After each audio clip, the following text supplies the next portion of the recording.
looking for a clearer path in life, a real practical roadmap to cut through all the noise and the stress, well, then this is for you.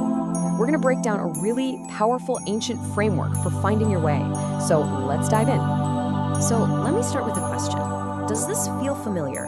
That feeling that you're running as fast as you can, you're doing all the things you're supposed to be doing, but you're just kind of stuck.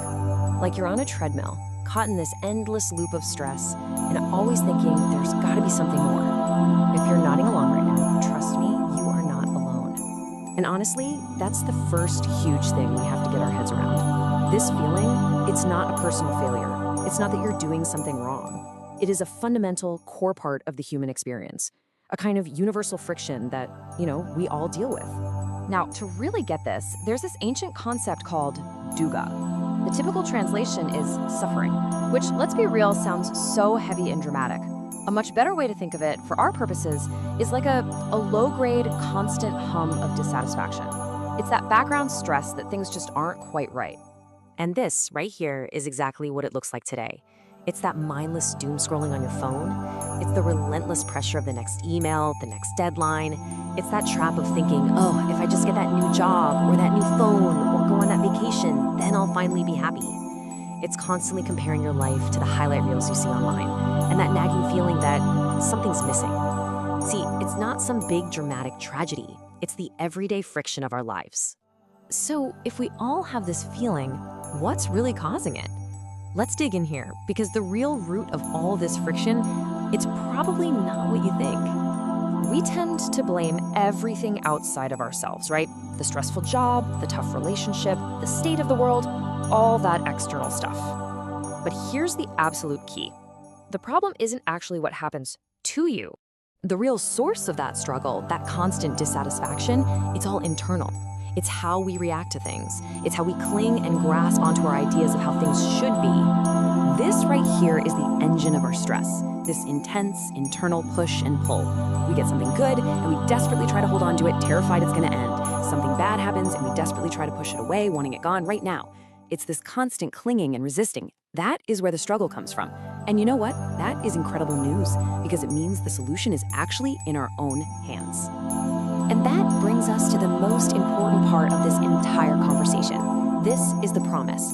This is the good news that you really, really need to hear today. I want you to just let this sink in for a second. An end to this constant draining struggle, it is not some impossible fairy tale. It's not a fantasy. It is actually possible. You can fundamentally change your relationship with this feeling.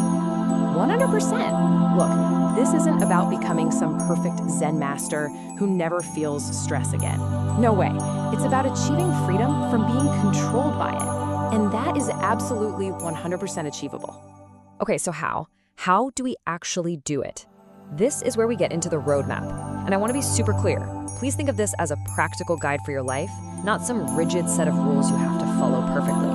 The whole path really boils down to these three simple ideas. The first is wisdom, basically learning to see things clearly just as they are. The second is ethical conduct, which is all about how we act and speak in the world with real intention. And the third is mental concentration, literally training your mind to be more clear and focused, just like you train a muscle in the gym. And inside those three pillars, you find these 8 practices. The key is that they all work together. It's not a checklist. It starts with wisdom. Things like right understanding, which is just seeing the cause of our own stress, and right thought. That flows into how we act, our ethical conduct, like using right speech and taking right action. And the whole thing is supported by training the mind, with things like right mindfulness, just being present, and right concentration. They all reinforce each other every single day. So the most important thing is, how do you put this into practice, like right now? Think of it as a simple, powerful 4-step loop. Step 1, just acknowledge that feeling of dissatisfaction when it pops up. Step 2, understand where it's coming from. See your own mind clinging or resisting something. Step 3, remember the promise. Believe that you don't have to be yanked around by this feeling. And step 4, act. Just pick one of those 8 areas as your guide and take one small intentional step. Look, this isn't about a massive life overhaul tomorrow. It's just about progress, not perfection. So I'll leave you with this question. Forget the giant plan for a minute. Looking at your own life right now, What is the very first, smallest step you can take on this path today?